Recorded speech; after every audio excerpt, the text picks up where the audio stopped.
infinidade de matérias-primas vegetais vindas de todas as partes do país, mas especialmente da região amazônica e norte, podemos acompanhar a história de 30 pessoas que se tornaram fornecedores de Mônica, uma artesã do Rio de Janeiro. Foi criar essa rede de fornecedores sustentáveis, porque não adianta eu ter um fornecedor que desmata. Isso foi um problema.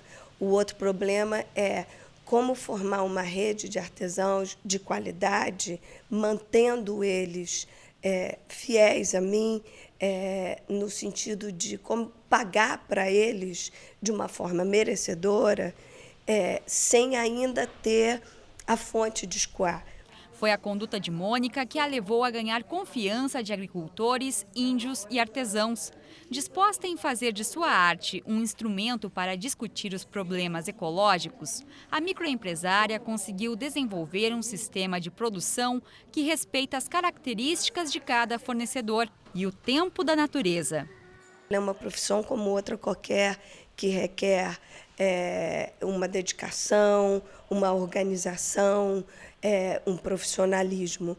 E o que eu tento falar para os artesãos com os quais eu me relaciono, quanto mais gente souber fazer e quanto mais gente você profissionalizar, melhor vai ser. E a tua marca, ela está ali, ninguém vai roubar. E por que não compartilhar e dividir e perceber que quando você distribui e compartilha, você ganha muito mais do que você seguir sozinho, né? Atenta à formação enquanto artesã e empreendedora, Mônica vem sendo reconhecida. Esse grupo de turistas francês veio em busca de peças produzidas por ela e sua equipe. Além disso, ela já recebeu grandes premiações nacionais, convite para expor na ONU, a Organização das Nações Unidas, e participar de exposições, como a exposição Origem Vegetal. São 800 peças que usam 100 espécies vegetais presentes em 27 estados de um país que ainda desconhece o número de artesãos que trabalham com esse ofício. As estatísticas sobre artesanato, né? Esse é um grande problema, é um grande desafio para o país. Nós não conseguimos estimar, nós não temos dados oficiais sobre o artesanato brasileiro. E essa é uma das iniciativas que a gente buscará desenvolver, de construir um censo nacional do artesanato. O Brasil não conhece o seu artesanato e muito menos reconhece. Em vários países europeus há um grande interesse pelo artesanato brasileiro. Para você ter uma ideia, eu já fui falar em 18 países sobre o que está acontecendo no artesanato brasileiro hoje. Mas nós mesmos não damos valor. O que está acontecendo é uma coisa que tanto o artesanato tradicional, por exemplo, o artesanato indígena, permanece, quanto a gente está vendo muitas ações de inovação. Por exemplo, inovações no que diz respeito até ao trato da matéria-prima. Então, antigamente, o seringueiro lá da Amazônia, ele só extraía a seringa da árvore.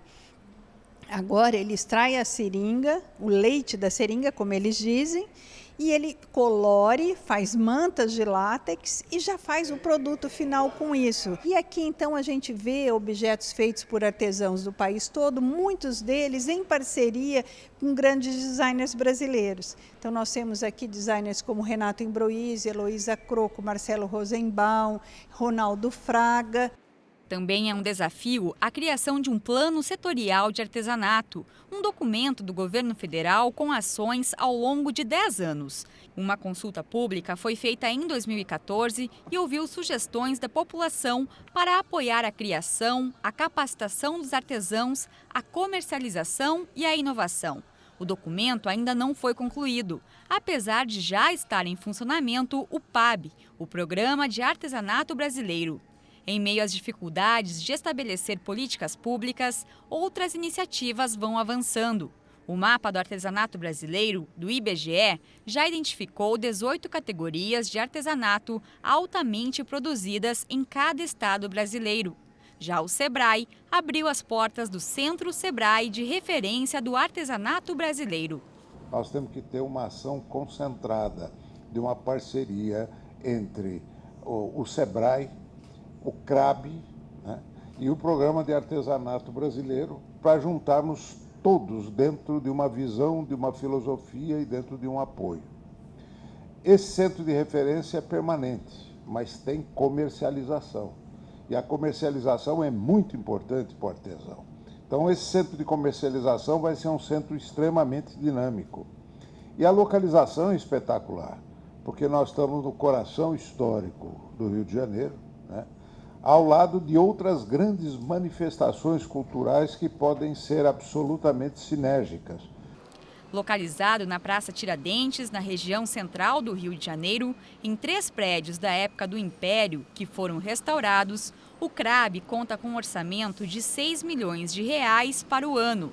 Com esse amplo espaço, o Sebrae consolida um total de 35 projetos de apoio ao setor, que ainda tem enormes desafios.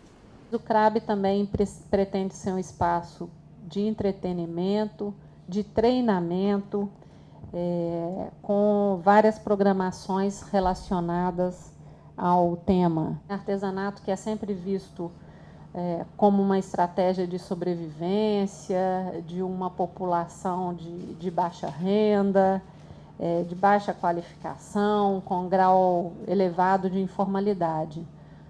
Com a estratégia Sebrae para o artesanato, e o CRAB materializa isso, a gente quer que o artesanato adquira um paradigma de ser reconhecido como expressão da identidade brasileira. Eu gosto de carregar a bandeira de que eu sou artesã, porque eu acho que o artesanato é muito mal visto no Brasil como uma atividade, uma profissão, só agora que foi legalizado, né? Menor, e, na verdade, eu acho que o artesanato é o patrimônio cultural, é um legado que a gente tem, e o Brasil, com essa diversidade absurda, né? A gente tem um artesanato incrível, que é muito mal visto e muito mal divulgado. É frustrante você fazer um trabalho e você não vender. Esse é o maior problema do artesanato, né? E eu acho que até o CRAB ajuda exatamente nisso, né? É um local onde as pessoas, os interessados, tanto estrangeiros quanto os brasileiros, lojistas, vão ao CRAB procurar aonde tem esse artesanato, aonde eles podem comprar esse artesanato.